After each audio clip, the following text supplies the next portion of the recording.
আসসালামু আলাইকুম, কেমন আছেন সবাই? আশা করি ভালো আছেন। শামিমাস কিচেনে আপনাদের সকলকে স্বাগতম। আজকে আমি আপনাদের সাথে শেয়ার করতে যাচ্ছি পিঠার একটা রেসিপি। এই পিঠাটা কিন্তু খেতে অসম্ভব মজার হয়। মাত্র কয়েক টুকরা মাংস দিয়েই কিন্তু এই মজাদার পিঠাটা আপনারা তৈরি করে ফেলতে পারবেন। রান্না করার সময় যদি কয়েক টুকরা মাংস তুলে রেখে দেন তাহলেই কিন্তু এই অসম্ভব মজাদার পিঠাটি আপনি ইজিলি তৈরি করে ফেলতে পারবেন।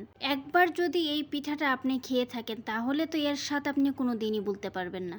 আজকে আমি যে রেসিপিটি শেয়ার করতে যাচ্ছি সেটা হলো মাংসের পুলি পিঠা। নারকেল দিয়ে তো পুলি পিঠা অনেকেই খেয়েছেন, একবার মাংস দিয়ে এইভাবে তৈরি করে খেয়ে দেখেন।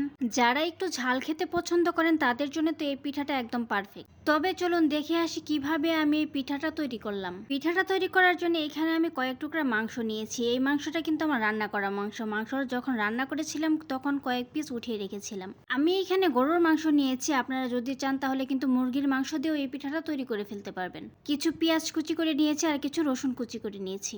এখন মাংসের পুরটা তৈরি করে নিব। মাংসের পুরটা তৈরি করার জন্য চুলায় একটা কড়াই বসিয়ে দিয়েছি। কড়াইটা গরম হয়ে আসতে এখানে দিয়ে দিচ্ছি রান্নার তেল।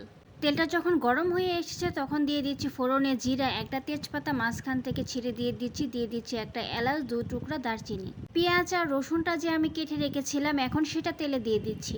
এখন পেঁয়াজ আর রসুনটাকে নেড়ে চেড়ে 4 থেকে 5 মিনিট ভেজে নেব যাতে একটু নরম হয়ে আসে। 4 থেকে 5 মিনিট ভেজে নেওয়ার পর পেঁয়াজটা কিন্তু আমার খুব সুন্দরভাবে ভাজা হয়ে গেছে। দেখতেই পাচ্ছেন পেঁয়াজগুলো থেকে খুব সুন্দর একটা ব্রাউনিশ কালার চলে এসেছে এবং এটা অনেকটা সফট হয়ে গেছে। এখন এখানে কিছু মশলা আমি ব্যবহার করব। সাধারণত রান্না আমরা যেসব মশলাগুলো ব্যবহার করে থাকি সেগুলোই দিয়ে দিচ্ছি। 1 চা চামচের মতো লবণ, 1/2 চা চামচ হলুদের গুঁড়া, 1 চা চামচ মরিচের গুঁড়া, 1 চা চামচ জিরার গুঁড়া, 1/2 চা চামচ ধনিয়ার গুঁড়া। এখন শুকনো মশলাগুলোকে নেড়েচেড়ে ভালোভাবে মিশিয়ে নিব। সামান্য একটু পানি অ্যাড করে দিচ্ছি যাতে মশলাগুলো পুড়ে না যায়। আরও দিয়ে দিচ্ছি 1 চা চামচ রসুন বাটা, 1 চা চামচ আদা বাটা। নেড়ে চেড়ে মিশিয়ে নিচ্ছি। এখন সবগুলো মশলাকে 1 থেকে 2 মিনিট আমি কষিয়ে নিব। 1 থেকে 2 মিনিট কষানোর পর এখন এখানে মাংসটা আমি অ্যাড করে দিচ্ছি। মাংসটাকে কিন্তু আমি একটু ছেঁচে হাত দিয়ে ছাড়িয়ে নিয়েছিলাম। দেখতে পাচ্ছেন মাত্র 4-5 টুকরা মাংস থেকে কতটা পরিমাণ মাংস এখানে হয়েছে। মাংসটা দিয়ে ভালোভাবে নেড়েচেড়ে মশলার সাথে মিশিয়ে নিচ্ছি এবং 3 থেকে 4 মিনিট এইভাবে নেড়েচেড়ে মশলার সাথে মাংসটাকে কষিয়ে নিব। আপনারা যদি এই পুরটা রান্না করা মাংস ছাড়া তৈরি করতে চান তাহলে মাংসটাকে আগে একটু লবণ দিয়ে সিদ্ধ করে নেবেন। তারপরে এই সেম প্রসেস।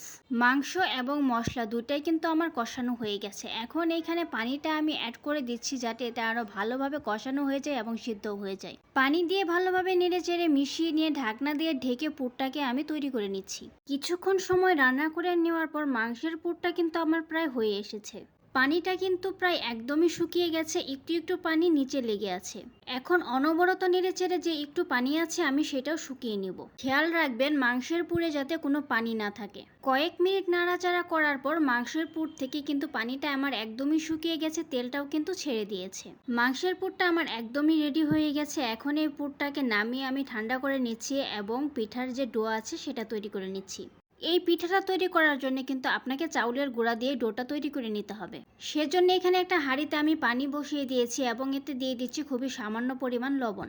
এখন এই পানিটা ফুটে আসা পর্যন্ত আমরা অপেক্ষা করব। চাউলের গুঁড়ার রুটি তৈরি করার জন্য আমরা যে প্রসেসে ডোটা তৈরি করে থাকি ঠিক সেম প্রসেসে ডোটা আমরা এখানে তৈরি করে নিব। অনেকেই আছে চাউলের গুঁড়ার যে রুটি আছে সেটা তৈরি করতে পারেন না, সাইড দিয়ে ফেটে যায়। তাদের জন্য একটা টিপস শেয়ার করছি। যখন ডোটা তৈরি করবেন তখন এখানে কিছু পরিমাণ রান্নার তেল দিয়ে দিবেন, তাহলেই দেখবেন ডোটা অনেক সফট হয় এবং ফেটে যাবে না। পানিটা কিন্তু আমার ফুটতে শুরু করে দিয়েছে। এখন এখানে অল্প অল্প করে চাউলের গুঁড়া দিব আর নাড়তে থাকবো। অল্প অল্প করে চাউলের গুঁড়া দিবেন আর নাড়তে থাকবেন, তাহলেই কিন্তু সুন্দর একটা ডো আপনি তৈরি করে ফেলতে পারবেন। ডোটা কিন্তু আমার তৈরি করা হয়ে গেছে। এখন এটাকে নামিয়ে আমি একটু ঠান্ডা করে নিব। এখন পিঠাগুলো তৈরি করে নিব। সেজন্য এখানে নিয়ে নিচ্ছি কিছুটা পরিমাণ চাউলের গুঁড়া। হাতে আমি একটু তেল লাগিয়ে নিচ্ছি যাতে পিঠার ডোটা হাতে লেগে না যায়।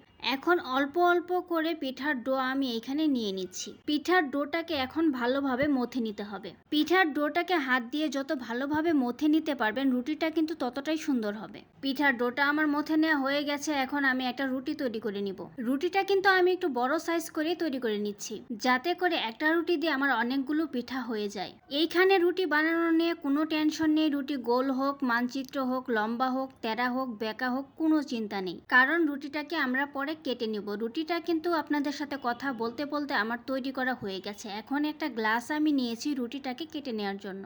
আপনারা যে কোনো বয়ামের মুখ দিয়েও কিন্তু এই রুটিটা কেটে নিতে পারেন। গ্লাস দিয়ে এইভাবে করে একটু করে প্রেসার দিলে কিন্তু রুটিগুলো কেটে যাবে। এখানে কিন্তু আমার একটা বড় সাইজের রুটি দিয়ে ছোট ছোট 7টা রুটি হয়েছে।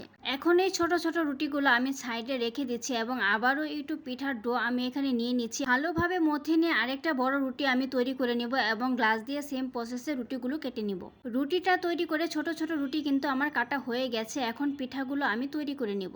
ছোট একটা রুটি নিলাম, এর মাঝখানে 1 চা চামচ আমি যে মাংসের পুরটা তৈরি করে রেখেছিলাম সেটা দিয়ে দিচ্ছি। এখন হাতের 2টা আঙ্গুল দিয়ে ভালোভাবে চেপে চেপে মুখটাকে কিন্তু একদম বন্ধ করে দিতে হবে। মুখটা বন্ধ করে কিন্তু এইভাবে পিঠাগুলো ভেজে নিতে পারেন বা একটু ডিজাইনও আপনি করে নিতে পারেন। দেখেন পিঠার একটা ডিজাইন আমি আপনাদের দেখাচ্ছি। এইভাবে নিচ থেকে উপরে ওঠালেই কিন্তু খুব সুন্দরভাবে একটা পিঠার ডিজাইন হয়ে যায়। এটা বলে বোঝানোর মতো কিছু নেই, আপনাকে দেখেই কিন্তু এটা শিখে নিতে হবে। একটা পিঠা আমার তৈরি করা হয়ে গেছে। এখন সেম ভাবে আমি আরেকটা পিঠা তৈরি করে নিব। মাংসের পুর দিয়ে 2টা সাইড ভালোভাবে চেপে লাগিয়ে নিচ্ছি এবং অন্য একটা ডিজাইন এখানে আপনাদের দেখাচ্ছি। দেখেন কিভাবে পিঠার ডিজাইনটা আমি করে নিচ্ছি। এখন পিঠার আরেকটা ডিজাইন আমি আপনাদের দেখাচ্ছি। রুটিতে মাংসের পুর নিয়ে 2টা সাইড ভালোভাবে লাগিয়ে দিচ্ছি এবং দেখতে পাচ্ছেন হাত দিয়ে চেপে চেপে কি সুন্দর আরেকটা ডিজাইন আমি তৈরি করে ফেলেছি।